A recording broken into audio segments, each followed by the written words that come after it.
A polaridade é o quarto princípio hermético e o Kybalion nos revela o seguinte sobre o mesmo. Tudo é duplo, tudo tem dois polos, tudo tem o seu oposto. O igual e o desigual são a mesma coisa. Os extremos se tocam. Todas as verdades são meias verdades. Todos os paradoxos podem ser reconciliados. A primeira coisa que precisamos compreender é que vivemos em um mundo manifesto pelo princípio da dualidade. Portanto, tudo aquilo que se manifesta deve necessariamente manifestar-se de modo polarizado, a fim de que se possa fazer-se parte da experiência humana. Esta explicação para o homem sensato é a resposta da antiga e famosa pergunta: por que Deus permite a existência do mal e do sofrimento no mundo? Ora esta, sabendo que vivemos em um mundo polarizado que se manifesta necessariamente através da dualidade, torna-se apenas óbvio o porquê da existência do mal, para que o bem possa existir e triunfar. Como poderíamos conhecer a altura sem que para isto houvesse antes a profundidade? Como poderíamos defender a verdade se nunca houvesse uma mentira para contrapô-la? Como poderíamos ser justos se não houvesse a injustiça para desafiá-la? Esta antiquíssima lei hermética tenta nos ensinar que o igual e o desigual, o semelhante e o dessemelhante dependem apenas e unicamente do grau de manifestação ou de ausência de determinado elemento. O exemplo mais clássico desse princípio geralmente é a temperatura. Vejamos, por exemplo, o princípio do calor, que nada mais é do que o exato oposto do princípio do frio, e quando mensuramos ambos, são apenas notações relativas, totalmente dependentes de um ponto de vista em comum que convencionamos chamar de temperatura. Ora essa, o frio nada mais é do que a ausência do calor. O calor nada mais é do que a ausência de frio. Nesta nossa escala, eles são ambas as mesmas coisas, divergindo apenas em grau de manifestação, mas nunca opostos em ultimato. E assim o é com todas as coisas. O ódio nada mais é do que a ausência de amor, enquanto que o oposto também é verdadeiro. Não pode haver amor na existência do ódio. E nesta perspectiva, podemos notar que os extremos do sentimento se manifestam entre aquilo que chamamos paixão e ódio, aonde frequentemente vemos a mistura destes dois elementos, pois os apaixonados são, de fato, os que mais suscetíveis estão aos acessos de fúria do ciúme. Também na literatura mágica observamos muitas fábulas que parecem querer nos ensinar que nunca devemos nos entregar aos extremos e, pelo contrário, devemos sempre buscar o equilíbrio que existe no caminho do meio. A fábula de Merlin e a Senhora do Lago, Viviana, conta exatamente isto. O arquimago Merlin, protetor de toda a Bretanha, líder dos druidas, perdia consideravelmente seus poderes conforme se entregava aos deleites apaixonados da Rainha das Fadas. A história de Sansão e Dalila também representa este mistério, nos revelando que Sansão apenas perdeu seus poderes porque se deixou seduzir pelos encantos do sexo oposto. O conto do rei Midas, aquele que tanto desejava a riqueza, que pediu para que tudo que ele tocasse virasse ouro. E no final viu-se morto de fome e sede, pois tudo aquilo que ele tocava virava ouro antes que pudesse mastigar. Também é a história de Circe e de Ulisses, que fica aprisionado para sempre na ilha sob os encantos daquela feiticeira. A lição que resta parece ser a seguinte: aqueles que se permitem ser tomados por desejos e anseios desenfreados cairão sempre na fatalidade do destino e de si mesmos. Aquele que se entrega totalmente a algo perde a si mesmo. E em cima disto reside um arcano secreto. Este arcano parece querer dizer o seguinte: não devemos nos apegar em nenhuma das extremidades dos polos, mas pelo contrário, precisamos ser capazes de uni-los e achar um equilíbrio perfeito, ou quase perfeito, entre eles.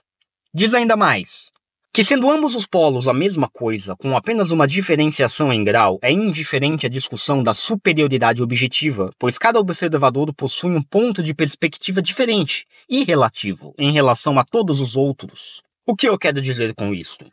Em termos simples, tudo é relativo. Tudo é ponto de vista, e mais especificamente, tudo aquilo que você observa e percebe é apenas o seu ponto de vista, o seu próprio ponto de vista. É a sua própria opinião particular, que muitas vezes pode coincidir e muitas vezes pode não coincidir com a de outras pessoas. Portanto, não devemos tomar nada deste mundo como uma verdade absoluta, pois o próprio Kybalion nos diz: todas as verdades são meias verdades. Não é assim? Considere por um segundo aquilo que você chama de clima frio. Aqui no Brasil, quando se atinge 10 graus Celsius, você provavelmente estará usando alguma roupa de inverno. Talvez uma jaqueta, talvez uma calça jeans, quem sabe até um moletom. Agora, para os moradores de Oymyakon, na Sibéria, esta percepção de frio deve ser até engraçada. Pois, aonde os habitantes estão acostumados a viver sob uma temperatura média de 67 graus Celsius negativo, 10 graus pode parecer o mais caloroso verão de todos os tempos. Agora, isto significa que você não sente frio quando está a 10 graus? Não. Mas significa que a sua percepção de frio é relativa em relação à percepção das outras pessoas. E você precisa ter isso em mente, pois vivemos em uma sociedade onde as pessoas se orgulham de se entregar de corpo e alma aos extremos, aos polos. E isto é o que significa ser realmente um extremista. Colocar aquela coisa ou aquela ideia acima de todas as outras coisas ou ideias existentes, independente de haver algo melhor ou mais sensato. É, de certa forma, uma cegueira seletiva. É escolher enxergar o mundo por apenas uma única perspectiva, ignorando a existência de todas as outras possibilidades que lá há. É exatamente sobre isso que a icônica cena de Obi-Wan e Anakin remetem. Anakin diz: "Se você não está comigo, então está contra mim." No que o Obi-Wan calmamente lhe responde: "Apenas um Sith lida com extremos assim." Que representação perfeita, não é mesmo? Se você considerar a sociedade em que você vive, você vai começar a perceber que as pessoas pensam assim, sobre a maioria das coisas das quais elas tomam alguma forma de partido. Por exemplo, quando pegamos os jovens de hoje e analisamos o conteúdo musical que eles escutam, é uma música bestial, instintiva, que geralmente envolve droga, sexo e outros prazeres do sentido, não é mesmo? É de certa forma um extremo. Mas por que é que estas pessoas são incapazes de apreciar todo o universo musical que existe além? Esta é a pergunta. Eu mesmo conheço muitos roqueiros que são assim também. Eles sentem orgulho em ser assim. As pessoas sentem orgulho em dizer que vivem apenas neste ou naquele nicho, forjando na mente delas uma ideia de que são seguidores mais autênticos deste ou daquele músico, deste ou daquele estilo musical, desta ou daquela ideologia política. Sentem orgulho em tornar-se pessoas polarizadas. A incapacidade de qualquer pessoa de apreciar a genialidade e a harmonia que existe, por exemplo, em uma sinfonia de Mozart ou de Bach, revela muito sobre seu intelecto e sobre sua personalidade. Atenção com as pessoas que dizem que odeiam música clássica. Agora veja bem, eu não estou afirmando que uma pessoa deveria gostar de todos os estilos musicais, nunca. Eu mesmo não sou assim, como poderia cobrar de alguém? Eu tenho meus nichos preferidos. Mas uma coisa se observa nas pessoas mais sensatas: a capacidade de compreender a genialidade e o bom gosto que existe nas coisas, principalmente nas coisas das quais ela não aprecia naturalmente. Eu não escuto música popular brasileira, mas quando, por alguma coincidência, chega até mim, eu sei reconhecer a beleza que existe ali. Eu sei reconhecer a arte musical que lá está. E este é um mistério desta lei. Até onde você é capaz de reconhecer as coisas belas que existem naquilo que você não aprecia? O quanto você é capaz de compreender a beleza pelos olhos de outra pessoa? A sociedade brasileira é uma sociedade de expressão religiosa muito vasta, convivendo vários dogmas de origens completamente diferentes. Apenas um extremista pensaria em termos de: a minha religião é a única correta, o meu profeta é o único verdadeiro e o meu caminho é a única salvação. Hein? Portanto, devemos sempre respeitar a religião do próximo. E digo mais, seria sábio de nossa parte compreender seus preceitos e seus ensinamentos. Pois, se Deus é infinito, como poderíamos querer tentar compreendê-lo nos fixando apenas em um único ponto de vista, em uma única religião e uma única perspectiva? As religiões, em verdade, são isto, pontos de perspectiva através dos quais o homem foi capaz de tocar a divindade. Reflita sobre isso.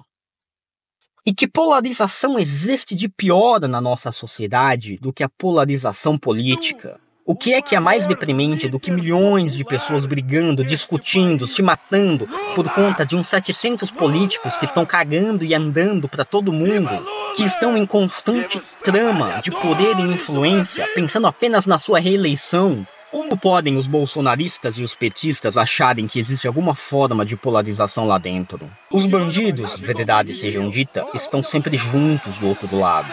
A a escolha do nosso presidente da Câmara e do Senado não foi o maior símbolo do amor bolsopetista que existe? Todos os acordos já não foram costurados entre o PT e o PL de modo a eleger o Gumota e Alcolumbre como presidente da Câmara e do Senado? O esquema já não está totalmente montado para a queda da ficha limpa?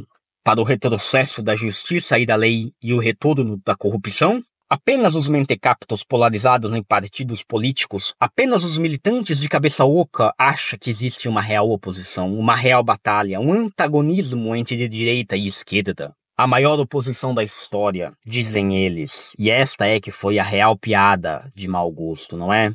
No nosso Brasil existe apenas o centrão, meus amigos, e aquilo que chamamos de direita e de esquerda são apenas ilusões coordenadas conforme a conveniência dos poderosos. Quando é que você vai acordar do bolsopetismo? Qualquer um que ainda defenda político de estimação não entendeu que a luta não é sobre direita e esquerda. A luta é sobre o povo e o Estado, porra. Até quando você é capaz de defender o mal em função da sua própria ideologia? Até quando você está disposto a passar o pano para o seu político de estimação? Até quando você vai fazer vista grossa para o que está óbvio? Até quando você vai defender político vagabundo pela desculpa ilusória de que A é menos pior do que B? Tá na hora de você acordar, meu irmão. Pois diante de tudo aquilo que foi exposto, a lei edmética ainda assim nos dá esperança no final. Pois ela diz ainda: todos os paradoxos podem ser reconciliados, e esta é a máxima que convoca os magistas a fazerem o trabalho hermético do equilíbrio, tão belamente representado no arcano do tarô, a temperança. Princípio também representado pelas duas colunas que sustentam o equilíbrio do tempo, Yaquim e Borrás. Dito isto, o que é que te impede de aprender com os erros e com os acertos, tanto do caminho da direita quanto do caminho da esquerda, para achar um meio termo, melhor, mais sensato, mais justo, mais humano? O que te impede de aprender com a cultura e a religião do amiguinho, sem ter que julgar, sem precisar condenar, sem precisar fazer qualquer tipo de comparação, apenas para, quem sabe, aprender alguma coisa nova, aprender algo que possa enriquecer sua vida, hein? Algo que talvez seja capaz de aumentar a sua percepção de Deus e expandir a sua consciência do universo. Nos tempos atuais, globalizado e tendencioso a polarizações de grupos de indivíduos, deve-se tomar todo o cuidado com o que se consome. Não tenha dúvida de que por trás de todas as coisas que o mundo te oferece, existe alguém que está ou está tentando lucrar em cima disso e de você. É observado o comportamento de extremos em praticamente todas as áreas humanas. No futebol, a polarização gera cenas de atrocidades que vimos alguns dias atrás, não é? Quanta violência, quanto ódio, por conta de quê? Alguns marmanjos correndo atrás de uma bola. Não é e nem nunca foi motivo de vergonha admitir os seus próprios erros, pois apenas admitindo o erro podemos ser capazes de alcançar o acerto. E Deus me perdoe, mas eu devo dizer: aqueles que não aprendem com seus erros estão fadados a cometê-los novamente. Amém a todos nós e eu lhes desejo uma boa semana.